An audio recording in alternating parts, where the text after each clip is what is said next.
سورہ اخلاص کے نام سے جانی جاتی ہے۔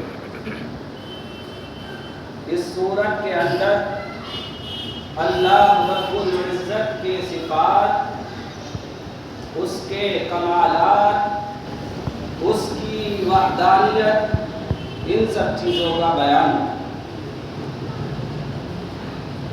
کافروں نے مسلمانوں سے سوال کیا کہ تمہارا خدا کس چیز کا ہے، کیونکہ وہ جس چیز کی عبادت کیا کرتے تھے یا کرتے ہیں وہ یا تو لکڑی کی ہے، یا لوہے کی ہے، یا پیتل کی ہے، یا سونے کی ہے، یا چاندی کی ہے،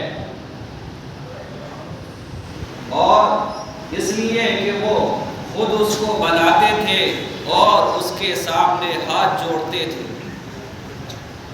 تو اللہ رب العزت نے یہ سورت مبارکہ نازل فرمائی اور فرمایا کہ اللہ رب العزت جو معبود برحق ہے، جو مسجود مطلق ہے، وہ نہ تو لوہے کا ہے، نہ وہ چاندی کا ہے، نہ وہ تانبے کا ہے، نہ وہ لکڑی کا ہے، بلکہ وہ ہر چیز سے پاک ہے۔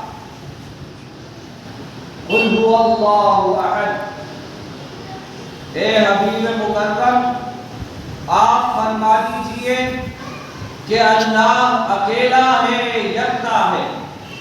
اللہ الصمد، اللہ بے نیاز ہے، وہ کسی کا محتاج نہیں ہے، سب اس کے محتاج ہیں۔ مقدار، کیفیت، جسم اور جسمانیات، ان سب چیزوں سے اللہ پاک ہے۔ نہ اس کا کوئی کنبہ ہے، نہ اس کا کوئی قبیلہ ہے، نہ اس کی کوئی بیوی ہے، نہ اس کا کوئی بیٹا ہے، نہ اس کی کوئی بیٹی ہے، نہ اس کی کوئی بہن ہے، نہ اس کا کوئی بھائی ہے، نہ اس کا کوئی باپ ہے، نہ اس کی کوئی ماں ہے، وہ ان سب چیزوں سے پاک ہے۔ لم یلد ولم یولد، نہ اس نے کسی کو جنا اور نہ وہ کسی سے جنا گیا۔ ولم یکن لہ کفوا احد، اس کا کوئی ہمسر اور ہم پلہ نہیں۔ حضور اکرم صلی اللہ علیہ وسلم نے ارشاد فرمایا کہ اگر اس سورت کو ایک بار پڑھا جائے تو 1/3 قرآن کا ثواب ملتا ہے، اور اگر 3 بار اس کو پڑھا جائے تو پورے قرآن کا ثواب ملتا ہے۔ ایک صحابی تھے، وہ جب نماز پڑھایا کرتے تھے تو الحمد کے بعد جب وہ کوئی سورت ملاتے تھے تو اس کے ساتھ سورہ اخلاص کی تلاوت ضرور کیا کرتے تھے۔ تو لوگوں نے ان سے کہا کہ تم ایسا کیوں کرتے ہو؟ تو انہوں نے کہا ٹھیک ہے، اگر تمہیں یہ چیز پسند نہیں ہے تو تم کسی اور کو اپنا امام مقرر کر لو۔ تو ان لوگوں نے حضور صلی اللہ علیہ وسلم سے ان کے بارے میں کہا، تو حضور صلی اللہ علیہ وسلم نے فرمایا کہ اے شخص تو ایسا کیوں کرتا ہے؟ تو انہوں نے عرض کی اے رسول کریم کہ مجھے یہ سورت بہت محبوب اور پسندیدہ ہے۔ تو اللہ کے رسول صلی اللہ علیہ وسلم نے فرمایا کہ تمہیں یہ سورت بہت محبوب اور پسندیدہ ہے تو سن لے کہ اس سورت کی وجہ سے اللہ تبارک و تعالی تجھے جنت میں داخلہ عطا فرمائے گا۔ اور یہ سورت کیوں پسند تھی؟ یہ اس وجہ سے پسند تھی کہ اس کے اندر اللہ کی ذات اور اس کے صفات اور اس کے کمالات اور اس کی وحدانیت کا ذکر ہے۔ اللہ رب العزت سے دعا ہے کہ وہ ہمارے اس قرآن کے پڑھنے کو بھی قبول فرمائے، اس کے سننے کو قبول فرمائے اور اس کے سنانے کو بھی قبول فرمائے، اور یہ جو اہتمام کیا گیا اس اہتمام کو بھی قبول فرمائے۔ آمین وآخر دعوانا الحمد للہ رب العالمین۔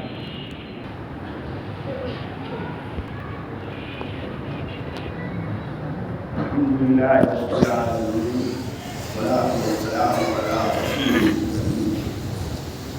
سيدنا ونبينا ومولانا محمد وعلى آله وأصحابه أجمعين۔ ربنا تقبل منا إنك أنت السميع العليم وتب علينا إنك أنت التواب الرحيم۔ ربنا آتنا في الدنيا حسنة وفي الآخرة حسنة وقنا عذاب النار۔ اے اللہ، دانش میاں اور خرم میاں اور انس میاں اور سعد میاں، ان سب کی تلاوتوں کو اور ان کے سننے کو اپنے دربار عالی کے اندر مقبول کرنا۔ اے اللہ، ہر سال یہ سعادت نصیب فرما کہ تیری رضا حاصل کرنے کے لیے پڑھا کریں اور سنا کریں۔ اے اللہ، اس ماہ مبارک میں جو تیری رحمتیں، برکتیں، مغفرتیں، جہنم سے خلاصی اور خاص انعامات ہوتی ہیں، ان سب سے ہم کو مالا مال فرما، گناہوں کو معاف فرما، خطاؤں سے درگزر فرما۔ اے اللہ، ہماری دنیا کو بھی سنبھال دے اور دین کو بھی درست فرما دے۔ بہت سے لوگ دعاؤں کے خواہش مند ہیں، ان سب کو اور ہمیں تمام مقاصد حقہ میں کامیابی عطا فرما، سب کی جائز حاجات کو پورا فرما، مشکلات کو حل فرما، الجھنوں و پریشانیوں کو دور فرما، دین و دنیا کی سعادتیں اور برکتیں ہم سب کو نصیب فرما۔ اے اللہ، اپنا کامل عشق اپنے حبیب مکرم صلی اللہ علیہ وسلم اور خاصان حق کی سچی محبت، عظمت، عقیدت، الفت سے ہمیشہ ہمارے سروں کو آباد رکھ۔ اے اللہ، اس مسجد کو بھی ہمیشہ آباد رکھ، اچھے لوگوں سے آباد رکھ۔ اے اللہ، ہمارے دادا پیر سیدنا حضرت ہدایت شاہ صاحب رحمۃ اللہ علیہ اور پیر و مرشد والد محترم سید محبوب علی شاہ صاحب رحمۃ اللہ علیہ نے اور سید انوار حسین میاں صاحب نے، ہمارے چچا نے یہاں پر نمازوں کی امامت فرمائی ہے اور اس مسجد کو آباد رکھنے کی کوشش کی ہے ہمیشہ۔ آج یہ انہی کا طفیل ہے اور انہی کا صدقہ ہے کہ ان کی اولاد اس کام کو انجام دے رہی ہے۔ اے اللہ، ان کے مراتب میں بھی اضافہ فرما اور ہمیں بھی دونوں جہان کی سعادتیں و برکتیں نصیب فرما۔ اے اللہ، سلامت بھائی، جنمی بھائی، خلیل بھائی، یوسف بھائی، محمود بھائی اور جن جن لوگوں نے یہاں پر کوششیں کی ہیں اور خدمات انجام دی ہیں، محب علی خان صاحب جنہوں نے اس مسجد کی تعمیر میں کافی حصہ لیا، سب کی مغفرت فرما، سب کے درجات کو بڑھا، سب کی قبر کو نورانی فرما۔ اے اللہ، یوسف بھائی کی اہلیہ کو صحت اور تندرستی عطا فرما، معین اور عمران کو صحت اور تندرستی عطا فرما، ناصر بھائی سبزی والے ان کو بھی صحت و تندرستی عطا فرما، تنویر میاں اور ان کی اہلیہ کو بھی صحت و تندرستی عطا فرما۔ اے اللہ، ناصر بھائی کے لڑکے کا ایکسیڈنٹ ہوا اور وہ دہلی کے اندر زیر علاج ہے، اس کو شفائے کامل اور صحت کاملہ عطا فرما۔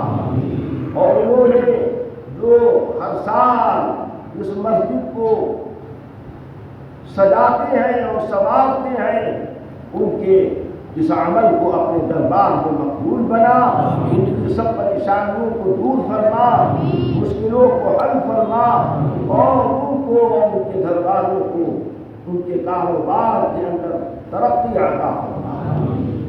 اے اللہ گڈو اور شڈو جو وہاں سے خدمات انجام دے رہے ہیں اس مسجد کے لیے، یہ سولر بنوایا، اے اللہ ان کو کاروبار کے اندر بھی خیر و برکت اور ترقی عطا فرما، اور ان کو بھی صحت و تندرستی عطا فرما، ان کے بچوں کو ترقی عطا فرما۔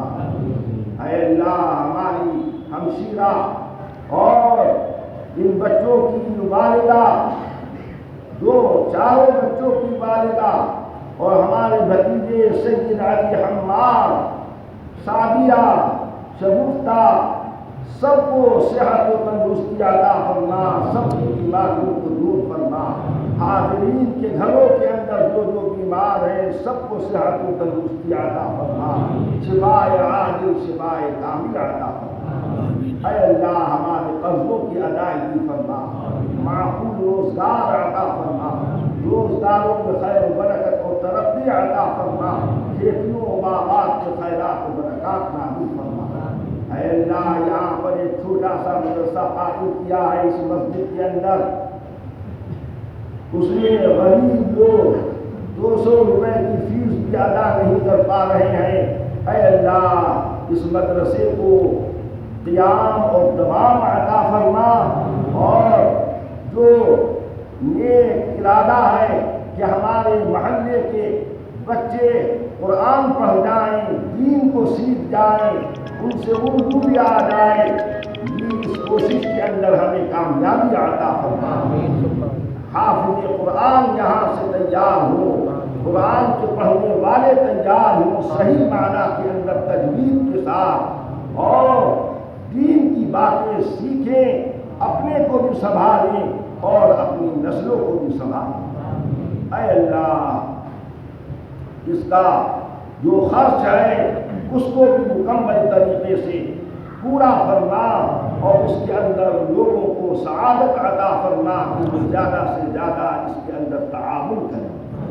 اے اللہ جب تک زندہ رکھ، سیدھے راستے کے اوپر چلا، ہمارے ان چھوٹے چھوٹے بچوں کو جو آج ابھی نا سمجھ ہیں، ان کو علم دین بھی عطا فرما، علم دنیا بھی عطا فرما، علم نافع اور عمل صالح کے زیور سے آراستہ فرما، حافظ قاری بنا، عالم بنا، دانشور اور مفکر بنا۔ اے اللہ علمی عملی میدان کے اندر سب کو ترقیاں عطا فرما، ہمارے ملک میں، ہمارے صوبے میں، ہمارے ضلع میں امن و امان کو قائم فرما، جہاں جہاں ظلم و ستم ہو رہا ہے وہاں وہاں مظلومین کی مدد فرما اور ظالموں کو دفع فرما۔ اے اللہ اسلام اور اپنے احکام کا چرچا اور بول بالا فرما، حامیان دین کو غلبہ عطا فرما، دشمنان دین کو مغلوب فرما، ہم سب کو عزت عطا فرما، طاقت و قوت عطا فرما۔ اے اللہ صحیح معنی کے اندر اسلام کے اوپر چلنا عطا فرما، اور اپنی رضا بھی عطا فرما، اپنے حبیب پاک کی رضا بھی عطا فرما، اپنے خاص بندوں کی رضا بھی عطا فرما۔ اے اللہ ہمارا خاتمہ عزت کے ساتھ ایمان کے اوپر فرما، اپنے حبیب پاک کی شفاعت عظمیٰ اور شفاعت اولیٰ ہم سب کو نصیب فرما، اپنی مغفرت کاملہ سے ہم سب کو نواز، آمین بجاہ النبی الکریم صلی اللہ تعالی علی خیر خلقہ محمد وآلہ واصحابہ اجمعین برحمتک یا ارحم الراحمین۔ جی خرمیہ کتنے سالوں سے آپ قرآن کریم سنا رہے ہیں؟ مجھے تقریباً میری 12ویں محراب تھی اور میں 12 سال ہو گئے مجھے قرآن سناتے ہیں۔ یہیں اسی مسجد میں؟ نہ اسی مسجد میں نہیں، مختلف مقامات پہ میں نے سنا۔